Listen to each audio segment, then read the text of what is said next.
Hi guys, welcome to this update with us RGJ trains at David Junction, and now I'm going to put this down and not look like an idiot just holding it.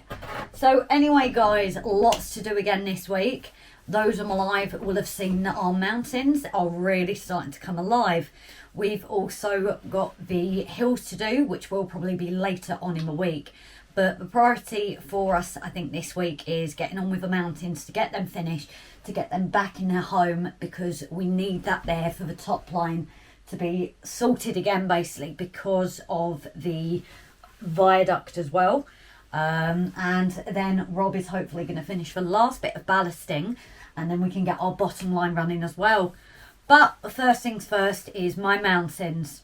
So I'm going to go and crack on with those guys and see you in a little bit. Okay, so bye for now. As you can see, here we are after our latest live, doing a bit of progress. So what we're going to be going ahead and doing is adding more foliage, more detail, just making it look more like it should. So what I'm going to be using is the Jarvis tree foliage.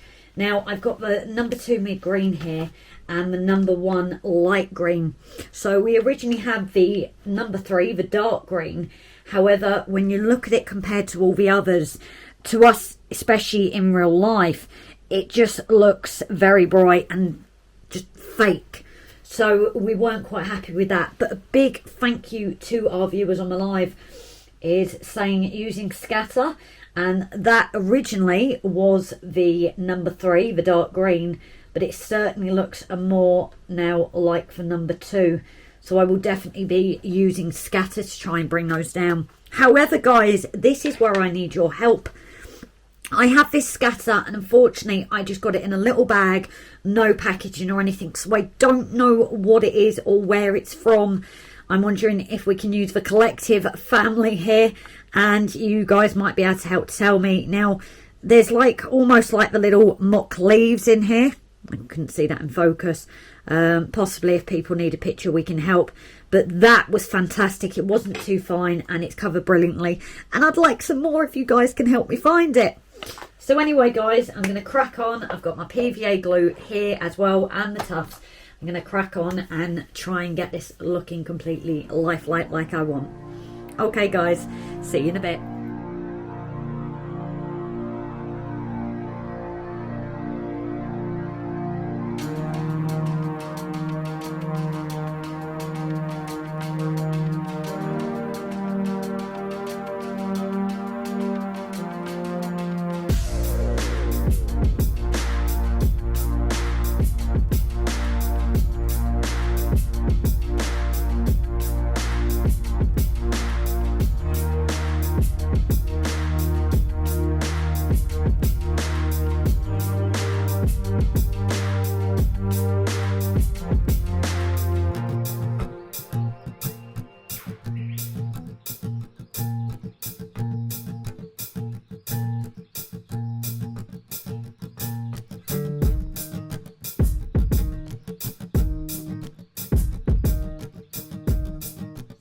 Guys and girls, here we are as we reach my point being done for now. You can see here we've really started to get that lifelike look, overhanging bits and just the kind of stuff you'd get growing when it's been there for quite a while. And then over to this side I have started, unfortunately the camera did die, so I will go through with you as I do it. I am calling it a night because those who've used this fine foliage will know how frustrating it can be to actually attach it, because it just seems to go off your finger and things as you do it.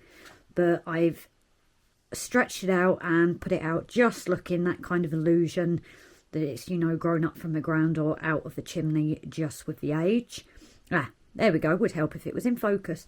And then what I've done is I have coarse turf here that's light green, so I've just added a few bits in I'm going to look in the morning with fresh pair of eyes as well, just to add that little bit of colour variation because it is such a green background. So guys, I'm going to leave it for now, and Rob, I think, is going to be doing some ballasting. Or me. I'm not sure who it is yet. Catch you guys later. Grace has had her turn, doing her stuff on the mountains. So it's my turn now. We've got the old coach house here. I think it's the coach house. I've detached it from the base. The base will need tidying up dramatically so. But that's going to be a Grace thing, I imagine. But I want to put some lights in it. So I've got some here. He says. Might have too many actually. I've got 4 lots of lights. Got 3 2s and 1 3 LEDs. Again, oh, let's get it in the light. I've painted the actual LEDs with Grace's paint, with her permission. And it's just a matter of taking the base off.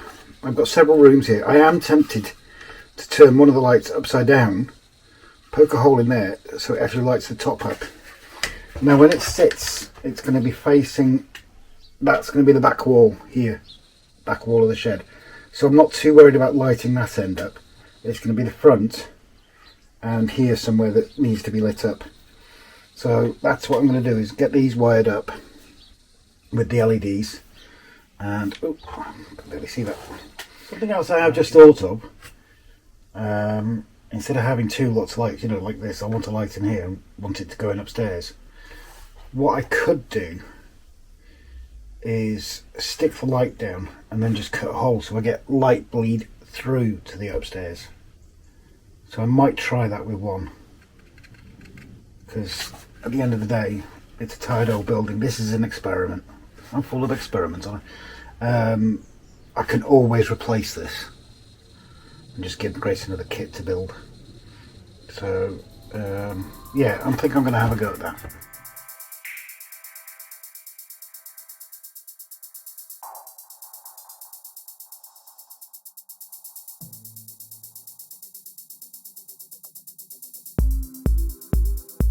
First things first, I had to concede. Cutting that hole didn't provide any light bleed at all up into the 2nd floor, so I've had to put an LED up there. So that's 4 LEDs in this room.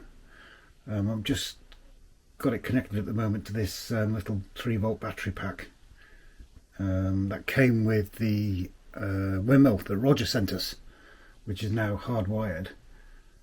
So yeah, got those in there. Obviously they need probably need a resistor just to tone them down just a touch. I don't think it's too bright, but yeah, I think that works. Outside of the building needs some work. We've had a collapsed roof. We need to get the builders in. What I will say is you'll see a bit of a mess wiring wise inside here. You need to route your wires, get them down into the corners, I think, out of the way of the windows so you can't see them. Especially ones like this, because they are going to be quite close to the near edge of the layout. Get the wires short, get them tied into each other, and then get them wired into the actual layout itself. But yeah, I'm not 100% convinced. It might still be taken apart and just get a new kit, but I think it looks okay. The wiring strips, I got 2 meters off eBay for £8. And then the box roll of wire, I think that was about the same price. Was it about 10? No, it might have been £10. But yeah, I think we'll call this update quits. And thank you very much for watching, guys. Cheers now. Bye bye.